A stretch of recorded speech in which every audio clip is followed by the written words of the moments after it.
ഇന്ന് നമുക്ക് പറമ്പിലേക്കൊന്ന് പോയി വന്നാലോ? എൻ്റെ പച്ചക്കറികളൊക്കെ കാണണ്ടേ? ഇത് നോക്കിയേ, ഇതിന് പ്രത്യേകിച്ച് ഒന്നും ചെയ്തിട്ടില്ല. തെങ്ങിൻ്റെ ചോട്ടിൽ നട്ടു കൊടുത്തു. അത് തെങ്ങിലേക്ക് തന്നെ പടർന്ന് കയറി തെങ്ങോലയിൽ ഇങ്ങനെ ഞാൻ ഇഷ്ടം പോലെ ഉണ്ടായിട്ടുണ്ട്. പാഷൻ ഫ്രൂട്ട് പിന്നെ ഇപ്പോൾ ഉണ്ടായി തുടങ്ങുന്നേ ഉള്ളൂ. പയറൊക്കെ പൂക്കാൻ തുടങ്ങിയിട്ടുണ്ട്. പിന്നെ മെയിൻ പരിപാടി എന്ന് വിചാരിച്ചാൽ ചേന കളക്കാനുണ്ട്. ചേന നടുന്ന വീഡിയോ ഞാൻ ഇട്ടിരുന്നു. ചേനക്ക് പ്രത്യേകിച്ച് വിത്തൊന്നും എടുത്ത് വെച്ചിട്ടൊന്നുമില്ല. ഞാൻ കറി വെക്കാൻ വാങ്ങുന്നതിൻ്റെ സൈഡൊക്കെ മുറിച്ച് കറി വെക്കും, നടുഭാഗം അവിടെ വെക്കും, അത് നട്ടു കൊടുക്കും. അങ്ങനെയാണ്. 4 നട്ടു കൊടുത്തിനായിരുന്നു, ഇപ്പോൾ 2 ബാക്കിയുണ്ട്.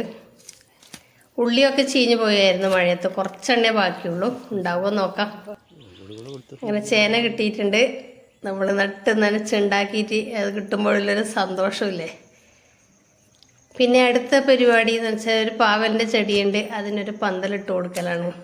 ഇത്തരം പരിപാടികളൊക്കെ എനിക്ക് സ്വന്തമായിട്ട് തന്നെ ചെയ്താലേ ഒരു തൃപ്തിയാവുള്ളൂ എന്നുള്ളതുകൊണ്ട് അതിനുവേണ്ടി ഇറങ്ങിയതാണ്. തൂണുനാട്ടിൽ മാത്രമാണ് ഒരു വിഷമം പിടിച്ച പണി.